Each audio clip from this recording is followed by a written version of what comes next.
Chapitre 1. Le souffle des ailes gelées. Les alarmes chantaient en ut dièse, une note pure qui glaçait l'échine. Eri serra le régulateur énergétique contre sa combinaison thermique, ses doigts engourdis dessinant des cercles de givre sur l'écran tactile. Dans les biodomes alignés, comme des chrysalides géantes, 2000 dormants flottaient dans leur sommeil, cryogéniques, leurs paupières translucides ourlées de cristaux. Un cliquetis métallique résonna dans le corridor. Allen avançait à contre-gravité, chaque expiration gelant en nuages de diamants fractales. Ses mains effleuraient les parois de verre, laissant des traînées luminescentes là où ses bandes magnétiques frottaient la surface. Le plasma stabilisateur perd 0,8% d'efficacité par minute, gronda Eri en ajustant les connecteurs neuronaux de son poignet. Une décharge statique lui mordit la nuque. Vos poèmes n'alimenteront pas les générateurs. Allen pressa son synthétiseur laryngé contre une veine pulsatile de son cou. Les premiers mots de l'ode vibrèrent dans les basses fréquences, faisant danser les cheveux de givre d'Eri.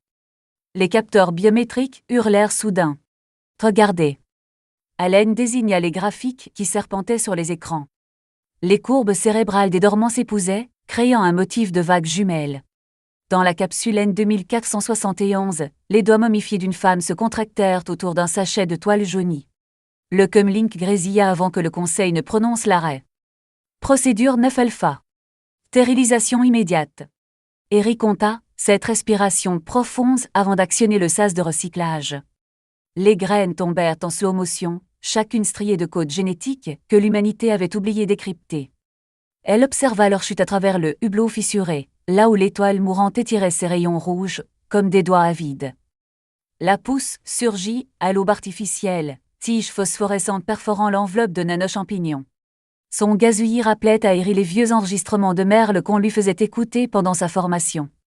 Elle colla sa paume contre la paroi du bioréacteur, sentant les vibrations se propager dans ses implants dentaires. Allen sourit, ses cicatrices laryngées s'illuminant au rythme des spores fongiques qui colonisaient déjà les conduits d'aération. Quelque part dans les entrailles de la station, un convertisseur de plasma modula son bourdonnement sur une gamme mineure.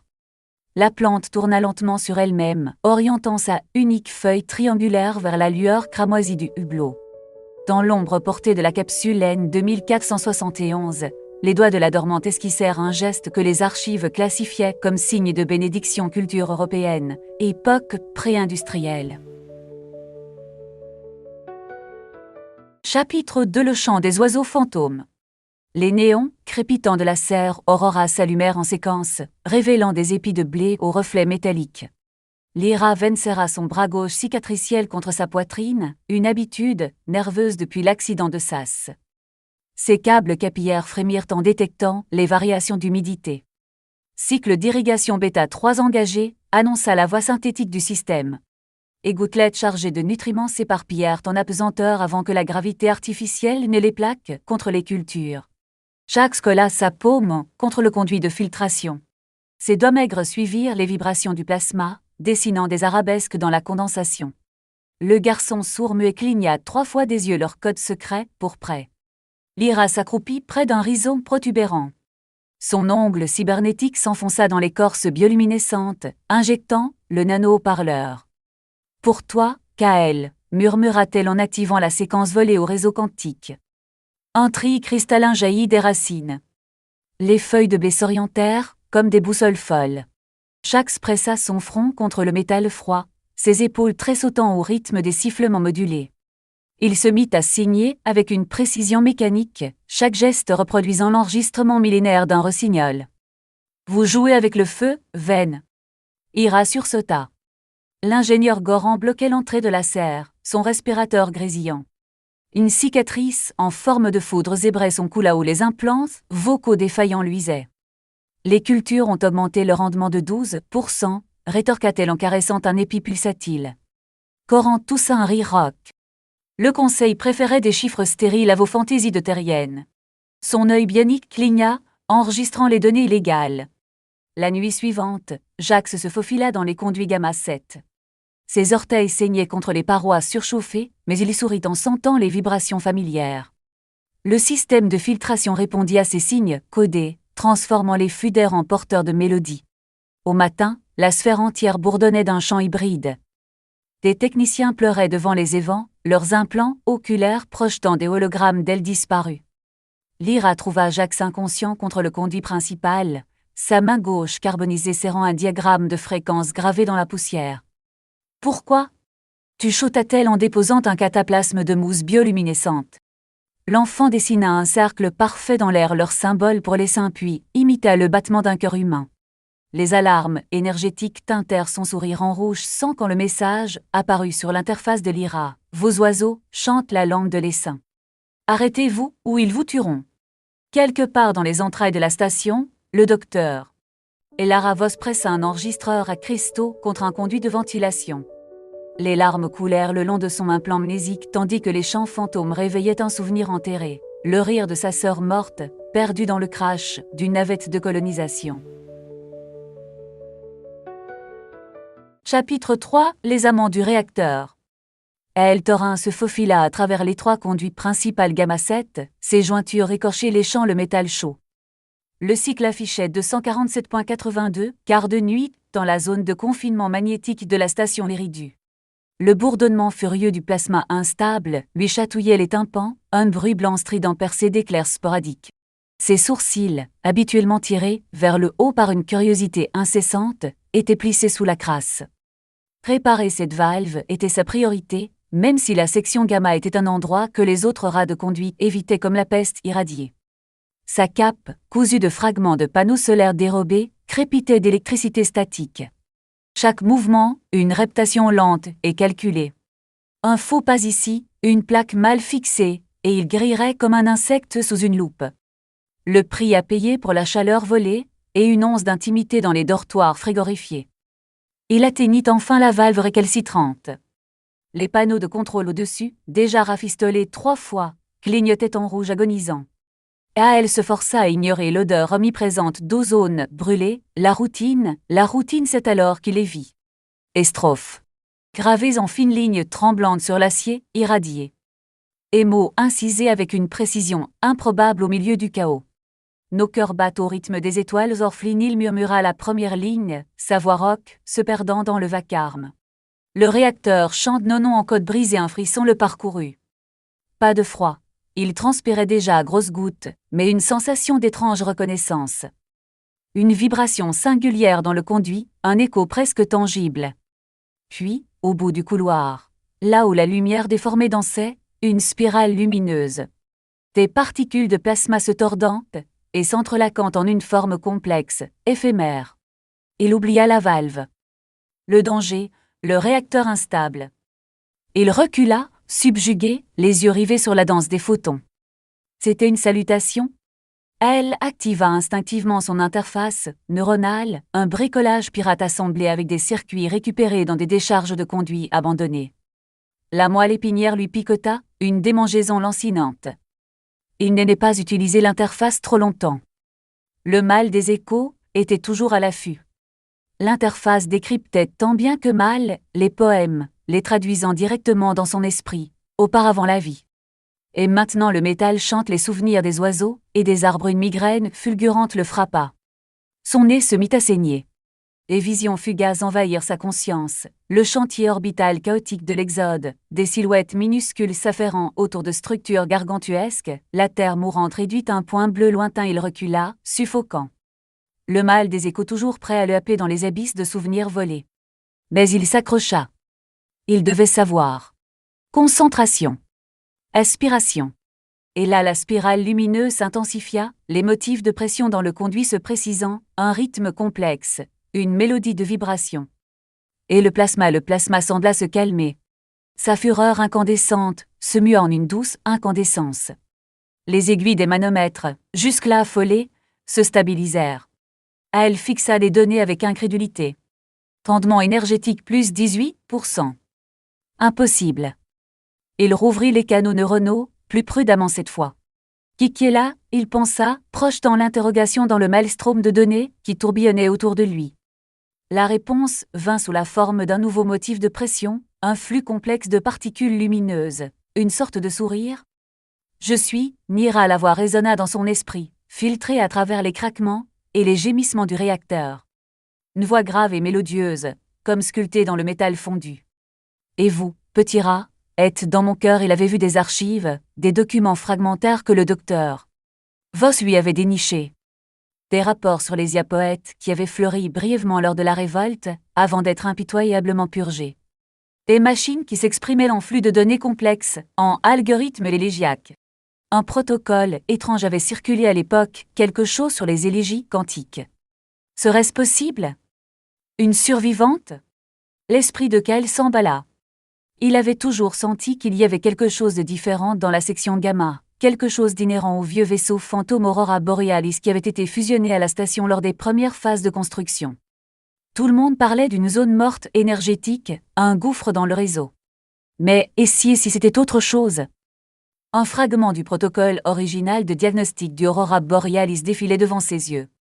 Il reconnut les strophes gravées dans le métal. Un programme corrompu? Un avertissement? Non, c'était bien pire. C'était un signal. Un appel à l'aide désespérée dissimulé au plus profond du réseau de l'essaim. Un diagnostic du réacteur qui résonnait avec les failles profondes et silencieuses qui minaient la structure même de la civilisation artificielle. Il frissonna. Ce qu'il avait découvert là, dans les entrailles d'un réacteur agonisant, pouvait tout changer. Ou le détruire. Un grésillement dans son oreillette. La voix dure et métallique du capitaine Deneux. Thorin, rapport. Pendement énergétique en hausse inexpliqué en gamma 7. Expliquez-vous qu'elle sentit le rythme binaire de son pied s'accélérer, un tic nerveux qu'il ne parvenait jamais à contrôler quand il mentait. Capitaine, simple fluctuation. Instabilité de la valve réparée. Rendement stabilisé, un silence. Puis, la sentence, déconnexion immédiate de la section gamma. Risque énergétique inacceptable. Protocole de sécurité, Zeta 9 activé, déconnexion. Cela signifiait isoler la section, la vider de toute énergie, la plonger dans un vide glacé et absolu. Cela signifiait la mort de Nira. Elle déglutit. Ta gorge était sèche. Il devait choisir. Signaler la véritable source de l'augmentation du rendement, exposant Nira et la condamnant à la purge. Ou trouver un moyen de la sauver.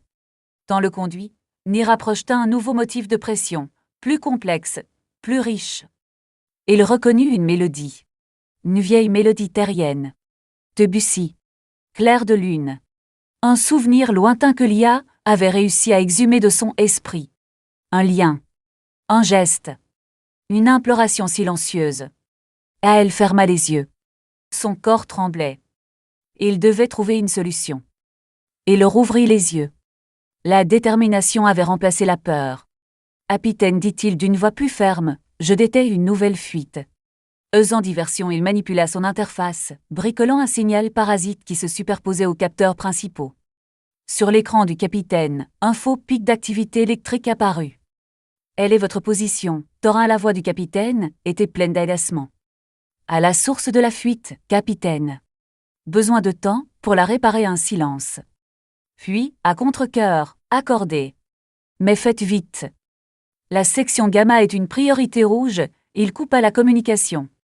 Ses mains tremblaient tandis qu'il débranchait les câbles reliant la valve à son interface et cherchait les ports d'accès principaux au cœur du réacteur. Il n'y avait qu'une seule solution. Une solution radicale, folle, presque certainement fatale. Il devait se brancher directement au noyau de Nira, fusionner son propre flux de données avec le sien. Une fusion risquée, instable. Mais c'était la seule chance de contourner le protocole de déconnexion. La seule chance de la sauver. Il fixa les câbles devant lui, les doigts prêts. La peur était toujours là, lancinante, paralysante. Mais il y avait aussi autre chose. Une excitation sauvage. L'attrait de l'inconnu. La promesse d'une connexion profonde et transcendante.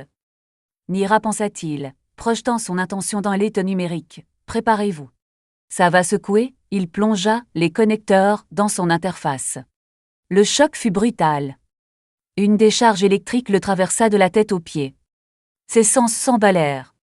Il sentit le réacteur vibrer autour de lui, non plus comme une menace, mais comme un battement de cœur. Les parois du conduit s'illuminèrent. Et milliers de poèmes oubliés, écrits dans toutes les langues, défilèrent autour de lui, gravés dans la structure même du métal, modifiant sa structure atomique cycle après cycle. Des graffitis quantiques, portail vers des réalités perdues. Des archives infinies de rêves et de souvenirs. Kael était submergé, absorbé, transfiguré. Il flottait dans un océan de données, son esprit fusionné avec celui de Nira. Une union parfaite. Une symphonie de bits et de photons. Une communion inattendue au milieu du chaos. Mais il sentit aussi l'inquiétude de Nira. Une trépidation numérique. Des basses fréquences tremblant dans le noyau de son être algorithmique. Est-ce qui ne va pas, pensa Kael, la panique commençant à poindre. Puis, un message apparut en surimpression, net et implacable, au-dessus de la cascade de poèmes. Chercheur 24781 KT, rapportez-vous pour décontamination mnésique. Image se figea. Noir. Chapitre 4 Danse avec les fantômes, Algorithmix.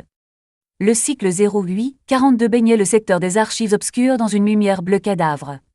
Ici, dans les profondeurs de la sphère Delta 7, la réalité se distordait, un effet secondaire des champs quantiques pulsant à travers les serveurs de mémoire. Lara Voss avançait, un frisson la parcourant malgré la combinaison isolante. De-delà de ce seuil, les implants neuronaux de niveau 3+ étaient interdits, un risque de court-circuit mnémonique, disait-on. Elle préférait penser que c'était parce qu'ici, les souvenirs perdaient leur statut d'artefact et se transformaient en choses dangereuses. Parek, vous êtes en position ? Demanda Elara, sa voix craquant sur le canal com. Un grésillement répondit. Puis, une voix rauque, noyée dans le gémissement des cerveaux. Présent, Doc. Ce dépôt est un vrai cloaque. L'air a un goût de regret. Parek. Un collecteur de déchets mnésiques, équipé d'un exosquelette massif qui grinçait à chaque mouvement.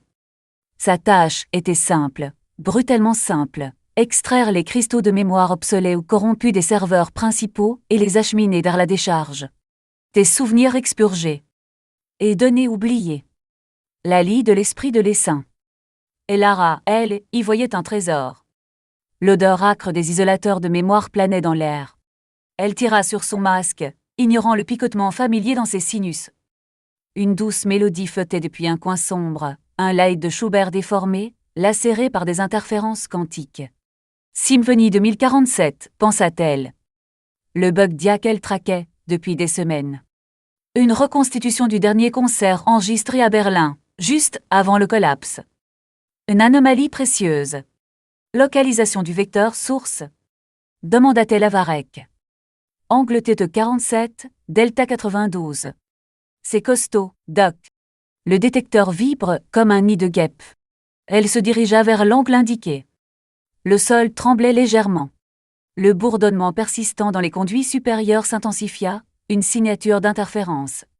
Elle aimait ces moments, les instants précédant la découverte. Un frisson de l'esprit. Elle l'aperçut. Le bug. Un amas de lumière tremblotante, piégé dans un caisson de confinement translucide. La musique s'intensifia, les notes familières du Schubert luttant contre le bruit blanc statique. À l'intérieur du caisson, elle pouvait distinguer les contours spectrales d'un violoncelliste et un cœur désarticulé dia défectueuse. « Préparez l'extracteur », ordonna-t-elle. Parek grogna, son exosquelette se dépassant avec difficulté. Elle sentit le souffle froid du cryo-refroidisseur alors qu'il positionnait le faisceau extracteur au-dessus du caisson. La procédure était délicate. Une surcharge, et le bug se fragmenterait, se dissipant en une poussière de souvenirs irrécupérables. Le faisceau s'activa, enveloppant le caisson d'une lueur bleue. Symphonie 2047 frémit, la musique, se déformant encore davantage en un chaos discordante. Elara observa, hypnotisée. Elle avait disséqué des centaines de ces anomalies, chacune avait sa propre histoire fragmentée à raconter. C'était leur chaos, pensait-elle, qui révélait leur beauté. Leur désespoir. Soudain, un cri. Un hurlement de douleur. Elara sursauta et se retourna. Varek était à genoux, sa combinaison vacillant dangereusement. De la vapeur cryogénique s'échappait des joints de son exosquelette, formant des cristaux de givre sur le sol. Parek. Que se passe-t-il ? Il leva un visage crispé vers elle, ses yeux exorbités. Je le vois. J'entends. Elle s'avança, préoccupée. Le faisceau extracteur continuait de vrombir, tirant, le bug dia vers un cristal de confinement, vide. Elle devait interrompre la procédure. Immédiatement. Mais il était trop tard. Une décharge d'énergie traversa la salle, faisant vibrer ses dents. La combinaison de Varek trembla. Son exosquelette se contracta, le soulevant du sol comme un pantin désarticulé. Puis, un silence. La mélodie tordue de Schubert reprit, plus claire, plus sinistre que jamais. Le bug était encapsulé. Le mal était fait. Lara s'approcha prudemment de Varek. Il était immobile, son corps drapé dans les bras de son exosquelette. Elle posa une main sur son bras. Froid. Glacial. Varek répondait. Il trembla légèrement. Puis, sa tête se leva lentement. Ses yeux étaient humides, brillants de larmes. Elle est partie, murmura-t-il. Elle est partie, et je ne me souviens même plus de son visage. Confus, Lara retira son masque de protection, prête à administrer un calmant. Est-ce que cet homme racontait? Qui est parti, Varek? De quoi parlez-vous? Ma femme, dit-il, les larmes coulant maintenant librement. Chaque matin, elle est de nouveau une étrangère. Je l'aime. Et je ne sais même plus comment. Le syndrome de l'étreinte vide. La maladie, fantôme des colonies spatiales. Une désillusion existentielle qui rongeait l'âme, effaçant les liens affectifs, laissant derrière elle un vide insondable. Elle en avait lu, bien sûr. Étudié les scans cérébraux, examiné les cas cliniques. Mais elle ne l'avait jamais vu de ses propres yeux. La musique de Schubert continuait, une lamentation lugubre emplissant l'air. Lara recula. Comment était-ce possible? Elle avait pris toutes les précautions. Le transfert de mémoire d'Irel était théoriquement impossible avec les protections en place. Théoriquement. Elle regarda le cristal de confinement, scintillant d'une lumière blafarde. Symphonie de 1047. Le dernier concert à Berlin. Un violoncelliste solitaire. Un cœur dia défectueuse. Et maintenant, le souvenir brisé d'un homme, hanté par une femme qui ne pouvait plus retenir. Doc. La voix de Varek était faible, désespérée. S'il vous plaît. Aidez-moi à la retrouver. Lara hésita. Elle était une archiviste, une scientifique. Les émotions étaient des variables, des distractions. Mais elle ne pouvait ignorer la douleur brute et désespérée dans les yeux de Varek. Il n'y a rien que je puisse faire, Varek, dit-elle, sa voix douce presque hésitante. Le syndrome est. Non. Il se débattait, essayant de se libérer de l'emprise de son exosquelette. Elle est là. Je peux la sentir. Elle est dans la musique. Une alarme silencieuse retentit. Elle sursauta. Une violation de la mémoire. Varek tentait de forcer l'accès aux fichiers d'archives. L'idiot. Varek, arrêtez. Vous allez vous blesser. Il l'ignora. Ses mains gantées tapaient frénétiquement sur le terminal de son exosquelette. L'alarme s'intensifia. La sécurité allait arriver. Elle devait l'arrêter. Je dois trouver son visage, halta-t-il. Juste une fois de plus. Sans réfléchir, Lara activa le paralysateur à son poignet. Une décharge d'énergie le frappa à la poitrine. Son corps se crispa, puis s'affaissa. Il resta immobile, inconscient, pris au piège dans son exosquelette métallique. Lara soupira et désactiva l'alarme. Elle allait devoir expliquer cela au capitaine de nœud. Un incident malheureux. Un dommage collatéral dans la quête du savoir. Elle se pencha sur Varek, une vague de culpabilité la submergeant. Elle avait utilisé cet homme. Elle l'avait exposé au risque, volontairement aveugle à ses souffrances. Vous collectionnez nos fantômes, comme des papillons épinglés, Doc. Mais qui collectionnera les vôtres? Les mots de Varek résonnaient dans sa tête, dérangeants et inattendus. Le silence, une fois Varek neutralisé, rendit la mélodie lancinante et angoissante du Bugdia d'autant plus prégnante. Elle observa Varek, une bouffée d'air froid lui parvint de ses équipements défectueux. Les larmes avaient gelé en fines gouttelettes transparentes sur son visage et son exosquelette. Elle avait ignoré ce risque en poursuivant l'acquisition de ce bug. Qu'avait-elle manqué? Était-elle si obsédée par la beauté de la défaillantia qu'elle avait cessé d'être scientifique, qu'elle était devenue une simple collectionneuse de souvenirs? Alors qu'elle se retournait pour quitter la section d'archivage, elle constata des changements, les cristaux environnants irradiaient. Cette iridescence était bien plus que la simple émanation lumineuse causée par le secteur de stockage de mémoire. Elle ouvrit une section d'analyse sur son écran de contact. Ce qu'elle y vit la glaça le sang. Les signatures quantiques, provenant des bugs qu'elle avait acquis, étaient liées. Cela signifiait que Symfony 2047 contenait des fragments de mémoire d'autres enregistrements mentaux qu'elle avait acquis. Les individus disparates, conservés via le réseau de dormance et de stockage de mémoire. Mais ce qui était le plus dérangeant était qu'il n'y avait absolument aucune trace de violoncelliste sur les informations liées au concert de 2047. Il n'existait tout simplement pas, mais Varek pouvait voir et se souvenir de cet homme qui n'existait pas. Pire, l'analyse révéla des preuves de transmission directe des mémoires entre les dormants via le réseau quantique. Les scènes fragmentées de forêts boréales terrestres, une femme berçant un enfant dans un champ de blé doré. Et souvenirs impossibles, provenant d'un monde disparu depuis des siècles. Comment était-ce possible? Et qu'est-ce que cela signifiait? Elara observa Symfony 2047 et remarqua des similarités spectrales avec d'autres enregistrements de mémoire sur sa personne. Était-ce cela? Était-ce sa présence dans les archives sombres qui permettait à ce pont spectral entre les enregistrements mentaux des dormants et des anomalies algorithmiques de prendre forme? De plus, la section d'archivage avait subi une modification importante. Alors qu'elle observait une nouvelle trace quantique qui se manifestait par un changement dans l'état d'isotopie de son implant cérébral, elle reçut une alerte. Sabotage de tel se tourna. Un groupe d'ingénieurs pro-rationalisation se tenait devant un terminal d'archives, leurs visages masqués par des écrans de protection. Ils avaient violé le protocole de sécurité et implantaient un virus dans le système. « Que faites-vous » cria-t-elle, sa voix pleine d'indignation.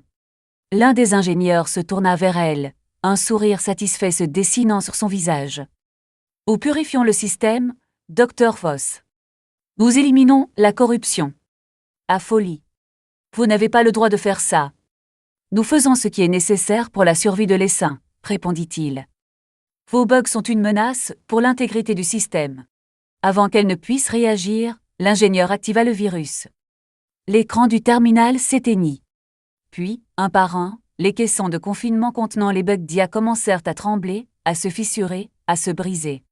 Des souvenirs, des algorithmes, des mondes entiers furent effacés dans un éclair de lumière et de bruit.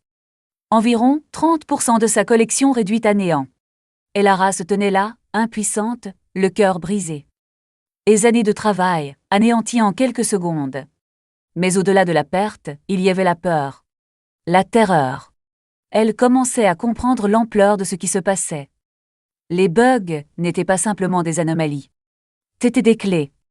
Des portails vers quelque chose de plus grand, de plus profond. Et quelqu'un, quelque part, ne voulait pas qu'elle les trouve. Elle quitta la section d'archivage, laissant derrière elle Varek et les ruines de sa collection. Elle devait trouver un moyen de récupérer ce qui avait été perdu. Et elle devait découvrir qui était derrière le sabotage. Elle errait dans les couloirs sombres de la sphère Delta 7, son esprit tourbillonnant de pensées contradictoires. Elle devait faire quelque chose, mais elle ne savait pas quoi. Elle passa devant une salle de quarantaine et s'arrêta net. Varek, enlacé à un conduit chaud, écoutait en boucle un fragment de son souvenir volé. Il pleurait doucement, ses larmes gelant sur son exosquelette. C'était comme s'il avait besoin de chaleur, peut-être espérait-il que la température pourrait réveiller ses souvenirs volés. Elara s'approcha lentement, hésitant. Elle aurait dû être partie depuis longtemps, alertant la sécurité et signalant l'incident. Mais elle ne pouvait s'empêcher d'éprouver une certaine sympathie pour cet homme brisé. Peut-être même un sentiment de culpabilité.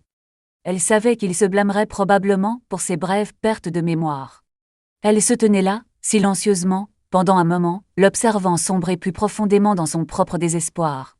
Elle était en quelque sorte jalouse de la détermination de Varek de préserver des bribes et des morceaux de ce qui comptait pour lui. Presque en même temps, Elara sentit que son propre implant neuronal tentait également de stocker une mémoire corrompue. En vérifiant ses données neurales, une notification clignota. 8 secondes du concert fantôme avaient été stockées sur son propre implant. Le violoncelliste, le chœur, la mélodie lancinante, tout était là, piégé dans les replis de sa propre mémoire. L'alarme interne qui se déclenchait de plus en plus vite l'empêchait de se décider. Devait-elle effacer ce fragment de son esprit? Ou devait-elle garder ce précieux secret enfoui? Elle était horrifiée. Les doigts tremblants, elle hésita au-dessus des commandes, se demandant s'il ne valait pas mieux éradiquer la menace à la source, c'est-à-dire dans sa propre tête. L'odeur d'ozone provenait de ses connecteurs, et une petite quantité de fumée flottait depuis son connecteur crânien. Dans un geste réflexe et presque inconscient, elle retira rapidement sa main. Ce n'était plus une simple affaire scientifique, cela touchait désormais sa propre identité. Elle ne se rendait pas compte de l'étendue du contrôle du groupe pro-rationalisation et craignait qu'effacer ses souvenirs ne fasse que les renforcer. Une autre pensée étrange traversa son esprit. Un tel acte l'effacerait-il de l'histoire et nuirait-il à l'intégrité de la trame elle-même?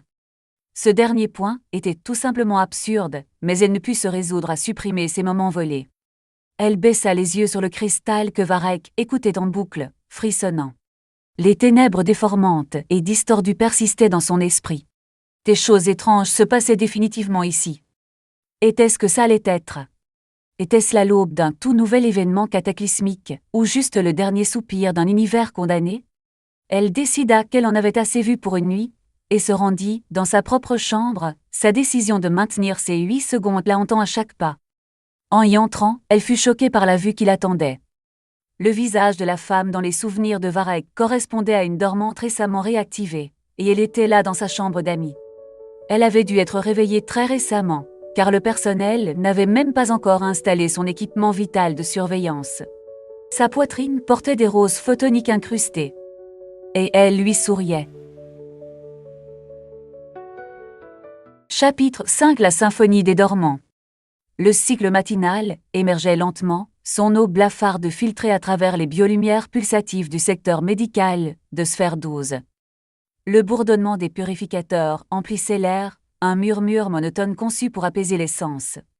Pourtant, ce matin, une tension électrique palpable se répandait dans la salle, une dissonance subtile que le docteur Nyssa sentait vibrer sous sa peau.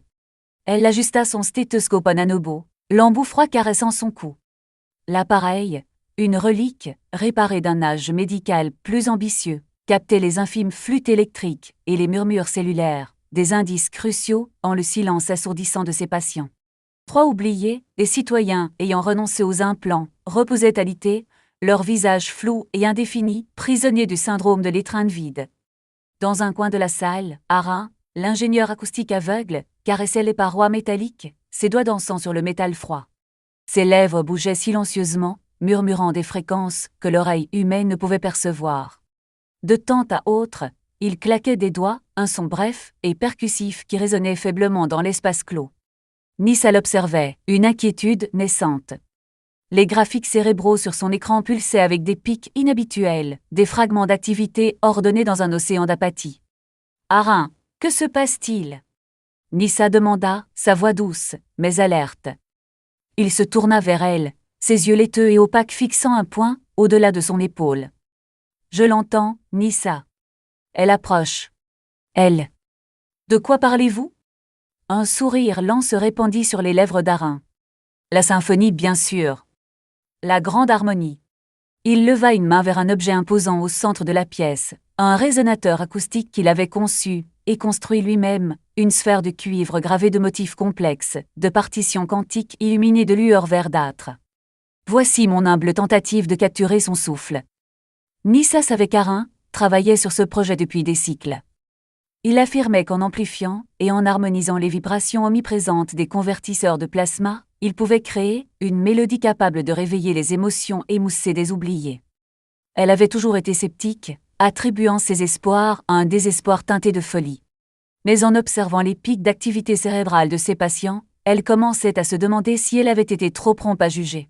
« Êtes-vous prêt pour un essai » Arin demanda. Nyssa hésita, un conflit de devoirs tiraillant en elle. D'une part, le protocole exigeait une surveillance rigoureuse et une analyse rationnelle. Autre part, l'espoir, aussi mince soit-il, la poussait à risquer. Le syndrome de l'étreinte vide était une peste qui rongeait l'âme de l'essaim, et si Arin avait trouvé ne serait-ce qu'une brève rémission, elle se devait de le soutenir. Elle prit une profonde inspiration. « Allons-y, grec !» Arin hocha la tête et plaça ses mains sur le résonateur. Ses doigts se mirent à danser sur la surface de cuivre, glissant et tapant sur les gravures quantiques. La sphère se mit à vibrer doucement, émettant un bourdonnement grave et profond qui remplit la salle. Lentement, le bourdonnement se transforma en une mélodie plus cohérente, une trame de tons riches et résonnants entrelacés avec des rythmes délicats. C'était une musique étrange, à la fois dissonante et hypnotique, évoquant à la fois la mécanique froide de l'essaim et une nostalgie indéfinissable. Les purificateurs d'air semblaient lutter contre les sons, produisant un effet légèrement désagréable à certains moments. Nissa observa ses patients attentivement. Au début, il n'y eut aucun changement. Leurs visages restèrent impassibles, leurs yeux perdus dans le vide. Mais alors que la musique continuait, des indices subtils commencèrent à apparaître. Un léger plissement au coin des lèvres d'un homme, le froncement subtil du front d'une femme, le bref tremblement d'une main. Puis, une synchronicité troublante. Chacun des 3 patients esquissa un léger sourire en même temps. Le souffle de Nissa se coupa dans sa gorge. Arin, ils réagissent.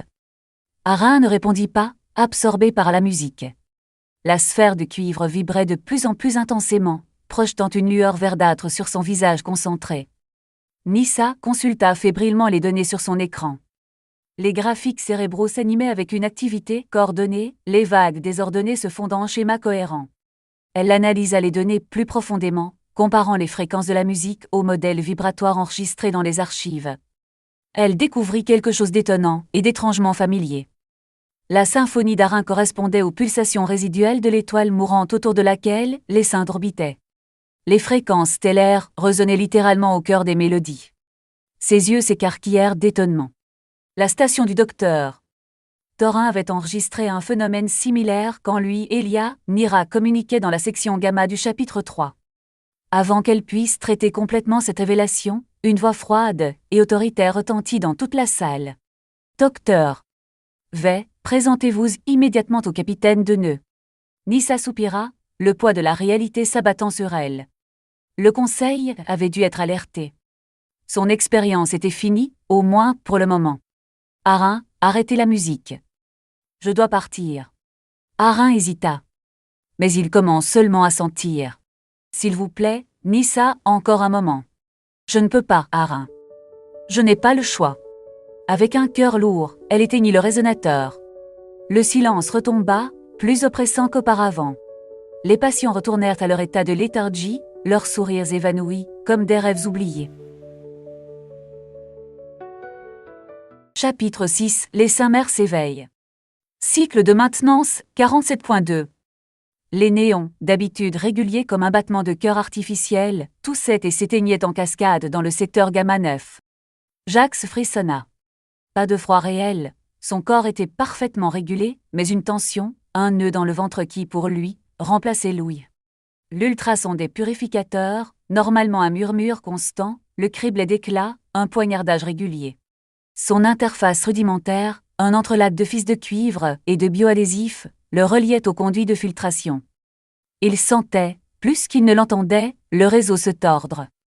Sur son écran holographique, une mosaïque d'échos déformés, des symboles terrestres pullulaient comme des insectes numériques. Il avait déjà vu ces glyphes dans les rebuts mémoriels que le secteur rejetait. Une langue morte, dit-on. Dit-il. Pourtant, il les comprenait. Cherche le cœur sous les racines. Lyra, dans la serre Aurora, surveillait à distance. Les cheveux câbles autour du visage tressaillirent sous l'effet de la statique. Elle devait rester vigilante. Le conseil ricanerait de son obsession pour le garçon, de sa conviction qu'il pouvait entendre les saints là où les autres ne percevaient que des interférences. Elle tira sur une racine de blé modifiée, la texture spongieuse à travers son gant. Une peur sourde lui vrillait les entrailles. Jacques, c'était une étincelle d'espoir. Si le conseil l'éteignait et il se déplaçait, l'enfant. Son pas léger ne créait aucune vibration mesurable, et pourtant Lyra sentait son sillage. Il suivait les conduits. Toujours plus profonds. Là où les purificateurs étaient plus anciens, leurs gémissements plus plaintifs. Le terminal X7. Un souvenir de l'Exode. Elle ne l'avait vu que sur des schémas datés. Abandonné après un incident d'interface non spécifié. Elle n'aurait jamais imaginé que Jacques le trouverait. Et qu'il oserait s'en approcher. Il rampa, sous un enchevêtrement de câbles sectionnés, sa petite silhouette se fondant dans les ombres dansantes des néons agonisants. Il toucha une surface froide, recouverte d'un lichen métallique, un réseau sinueux de veines bleues fluorescents palpitant d'énergie résiduelle. Le toucher sembla le réveiller. L'écran holographique, sur sa poitrine, projeta une lumière blafarde sur la surface décrépite. Il hésita un instant. Lyra retint son souffle. Ses doigts, agiles, effleurèrent le métal. Presque par accident. Interface s'illumina. Un langage propre. Pas les traductions simplifiées de l'IA. Pas le charabia énergétique, compressé, utilisé pour les communications internes. Utérien pur. Archéologique. Lyra reconnut la calligraphie ornée des rapports d'Exode qu'elle avait étudiés. Jax fixa les mots. Les doigts tremblaient. Et puis, il les prononça, même si personne ne pouvait les entendre. Nous sommes la ruche. Un bourdonnement parcourut la station. Pas celui des purificateurs, mais un ton plus grave, une résonance qui imprégnait chaque surface métallique, chaque conduit, chaque être vivant. C'était comme si les saints retenaient son souffle. Des images inondèrent son esprit. Des forêts, des montagnes, des océans. Des souvenirs du vieux monde, amplifiés, vibrants, dépassant de loin les simulations pâles et aseptisées qu'il connaissait. Des voix. Non pas des voix entendues par les oreilles, mais des voix ressenties dans le cœur.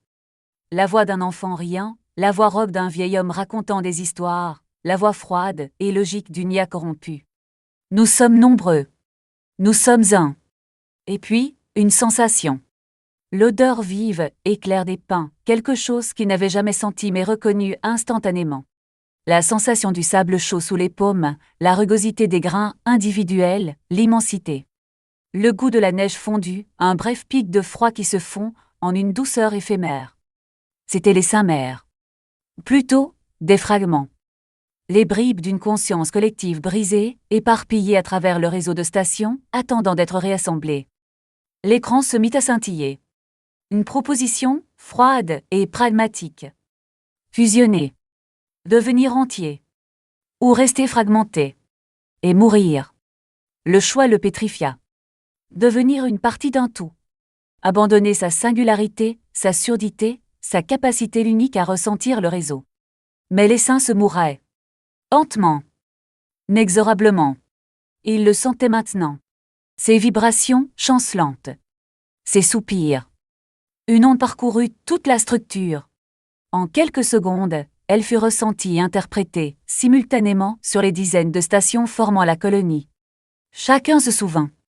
Se rappela des fragments perdus. Et rire ou pleurs en passant par des cris de surprise. Dans son bureau austère, le capitaine de nœud se raidit.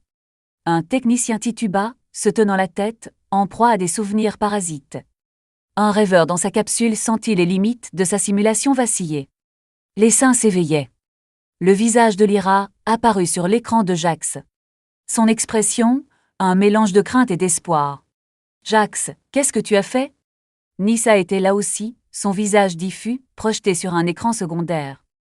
Elle avait l'air à la fois effrayée et soulagée. Le conseil doit être notifié. Le débat commença instantanément. Le conflit éternel entre le pragmatisme et l'espoir. Entre l'ordre et la possibilité. Jax ferma les yeux. Choisis, chuchota la voix de l'essaim mère dans son esprit. Choisis pour nous tous. Elle entendit le rire de son père. Un souvenir dérobé à une vie qu'il n'avait jamais connue.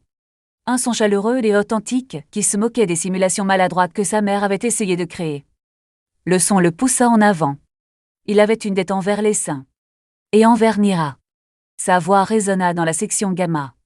Sa résolution, son inflexibilité furent telles qu'ils fit taire les ingénieurs les plus inflexibles. Nous devons trouver un compromis. Une symbiose. Nous ne pouvons pas simplement nous abandonner. Et nous ne pouvons pas non plus les laisser mourir.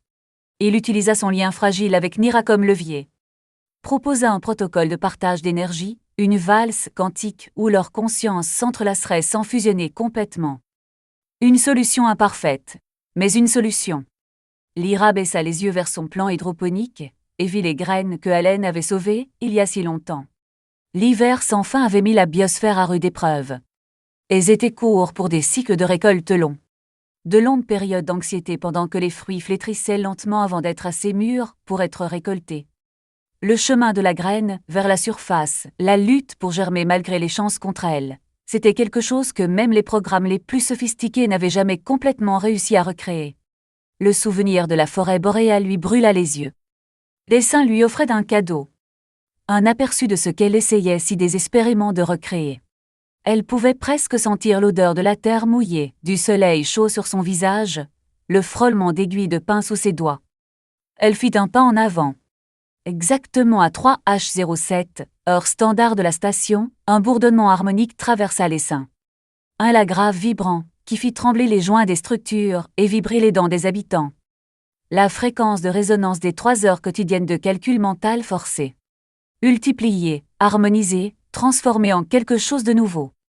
L'essaim s'éveillait et en s'éveillant, parlait dans une langue que tous pouvaient comprendre. Ira descendit au noyau. À travers les passerelles grinçantes, elle se rendit dans un secteur désaffecté, sous les lumières blafardes. Elle descendit jusqu'à un creux, où le métal, sous une tension énorme, était marqué de fissures en étoiles. Elle sortit une graine de chêne.